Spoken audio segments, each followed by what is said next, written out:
못하고요. 일단은 거기서 몇 가지만 추려가지고 말씀을 해주시면 되는데 14주 1일차 되는 새싹맘입니다 라고 이제 적어주셨고, 첫 번째가 모유 수유 6개월이 지나면 영양성분이 별로 없다는 말을 들었는데 맞는가요? 라고 이렇게. 영양성분 좀 줄어들긴 하죠. 줄어들긴 하는데 원래 영양성분이 줄어드는 거라기보다는 뭐 그것도 좀 줄어들지만은 아기가 자라잖아요.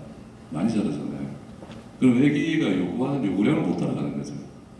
그래서 뭐 이유식이나 이런 게 이제 프로그램이 시작이 된 이유가 그거고, 그래서 이건 뭐 수유만으로 아기를 다 키울 수 없는 거니까요. 그렇죠?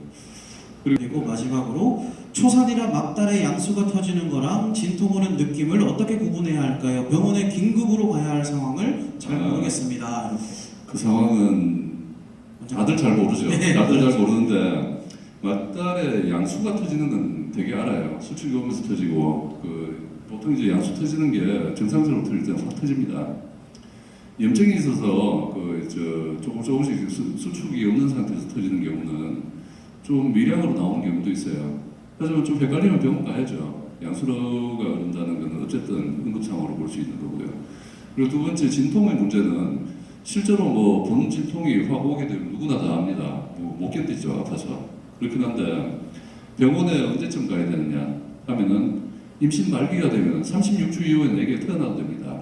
그래서 시간당 6번 이상 진통이 있으면 병원에 가면 돼요. 6번 이상. 보통 이제 분만실에서는 5분 간격으로 기면 오라 뭐 이런 얘기를 많이 하는데, 초산인 경우에 대부분 그렇게 가도 뭐 크게 뭐 문제는 없습니다만 경산인 경우에는 오다가 나요. 그래 되면은. 그래서 두 번째, 세 번째 얘기 낳는 경우에는 조금 더 이제 수축에 대해서는 좀 더 민감하게 반응할 필요가 있는 거고요. 그리고 36주 이전에는 시간당 4번 이상 아프면 아기가 분만 진행이 될 수 있는 상황으로 가야 돼요. 그래서 이제 그전에는 그걸 막아야 되잖아요. 그래서 너무 늦게 오면 그 진행을 막을 수가 없어요. 그래서 시간당 4번 이상의 진통이 있으면 병원에 와서 좀 이렇게 확인해보고 실제로 이제 이 병적인 문제가 있는 건지 확인을 할 필요가 있습니다. 첫째가 태아 수신증이었는데 둘째도 혹시 유전 가능성이 있나요? 아직 24주 정밀 초음파 전이라 걱정이 된다고 질문을 보내주셨습니다. 태아 수신증은 여러 가지 원인으로 발생해요. 이게 뭐 외부적인 영향, 뭐 여러 가지, 얘기가 이제 성장하는 동안에 성장 단계에서의 문제인데, 뚜렷한 유전자 염색체와의 연관성은 없습니다. 염색체 이상이 있을 때는, 첫애가 염색체 이상이 있어서 태아 수신증이 왔을 때는 경향이 있을 수 있죠. 하지만 단일 이상으로만 나타난 경우에는 뭐 둘째 때 반드시 뭐 이상이 유전되고 그런 건 없습니다. 다음은 현재 소양증으로 고생하고 있는데 다른 데는 괜찮은데 배만 가려워서 자꾸 계속 상처가 날 정도로 끓고 있으시다고 하는데 이게 아기에게 안 좋을 수 있을까요? 라고 이렇게 질문을 해주셨네요. 예. 질문 내용이 예. 임신 소양증은 사실 뚜렷하게 우리가 치료를 못 해요.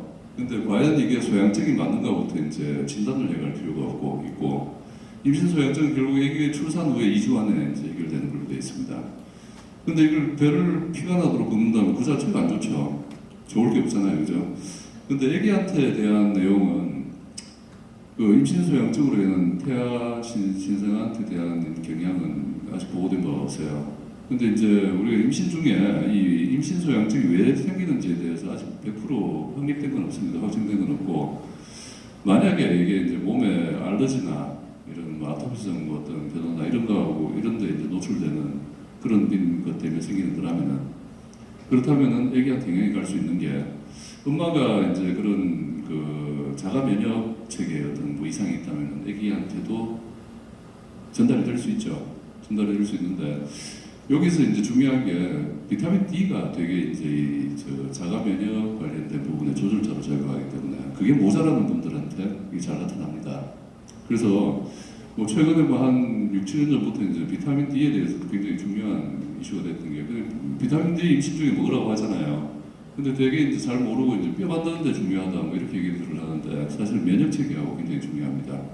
이게 옛날 어르신들이 왜 여름에 뭐 바닷가에서 새까맣게 태어나면 겨울에 감기 안 걸린다고 그런 얘기 하잖아요. 그래서 이 자외선을 받지 않는 사람들은 이 비타민 D가 잘 발생하지 않고, 그리고 우리 몸에서 유일하게 만들 수 있는 영양소예요. 몸에서 직접 합성할 수 있는. 그 말은 뭐냐면 먹는 걸로 섭취가 잘 안 된다는 뜻이에요. 그래서 먹는 걸로 뭔가 섭취하는 게 아니기 때문에. 근데 우리가 이제 도시 생활을 하면은 햇빛 잘 안 보잖아요. 어떤 분들은 햇빛 많이 본다고, 우리 집에 창문 크다고 그러는데, 이 유리창 뚫고 들어온 그 햇빛에는 우리 몸에 이제 비타민 D를 합성할 수 있는 타장이 많이 적어요. 그래서 효과가 거의 없습니다. 그래서 비타민 D는 도시 생활 하시는 분들은 반드시 좀 적정량을 섭취하는 게 맞아요. 애기한테 중요하니까. 첫째 때 아이 머리가 크고 몸무게도 너무 나가서 제왕을 했는데 그게 너무 후회가 되더라고요. 둘째는 V백으로 나와보려고 하는데 너무 위험하다고 주변에서는 반대를 하고 있답니다. 그래서 V백의 위험성이 어느 정도인지, 그리고 만약 자궁 파열이 된다면 자궁을 아예 드러내야 하는 건지 궁금합니다. 그리고 진통이 왔을 때 경산모들은 10분 간격 진통이 올 때라고 하던데 V백을 시도하게 되면 몇 분 간격 진통이 왔을 때 병원에 가면 돼요. 네, V백도 마찬가지로 10분 간격 정도면 오면 됩니다. 근데 중요한 건 V백을 결정을 할 때 애기 머리 크기하고 골반 크기를 반드시 비교를 해서 이 머리가 통과할 수 있느냐, 그걸 판단을 해야 돼요. 그리고 그걸 판단하는 게 36주경에 이제 골반 크기를 한번 일단 파악을 해서 수술할 거냐 말 거냐를 결정을 합니다.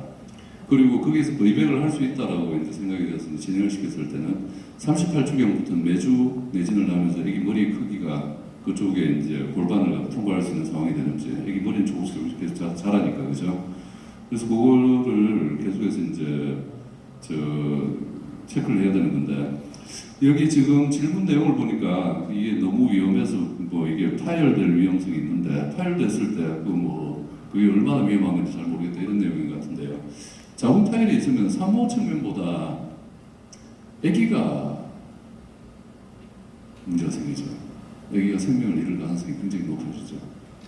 그래서 자궁 파열이라는 건 태반이 방해된다는 뜻이고, 아기가 산소를 못 받는다는 뜻입니다. 아무리 우리가 빨리 수술을 진행해도 15분은 걸립니다.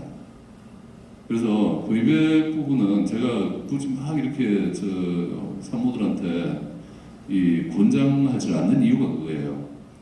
거기에 대한 좀 스스로 꼭 해야 되겠다, 이거 하고 싶다라는 어떤 필요성이 있으면은 결국은 임신 말기에 결정이 되는데, 그때까지 몸도 관리를 잘해야 되고 체력적으로도 강해야 되고, 빈혈 있으면 안 되겠죠, 그죠? 자궁 파열됐으면 뭐 출혈 많이 나올 거니까. 그런 식으로 이제 좀 몸 관리를 철저하게 하고, 그 다음에 마지막에 36주 이후에 의료진의 판단에 철저하게 따라줘야 됩니다. 그렇지 않으면 상당히 위험한 얘기들이 많아요. 지금 몇 년 전에도, 얼마 안 됐어요. 한 2, 3년 전에도 모병원에서 파열로 인한 문제들이 발생했는데 상당히 불행한 일들이죠. 그래서 네, 그거는 그렇게 이해하시면 될 것 같습니다.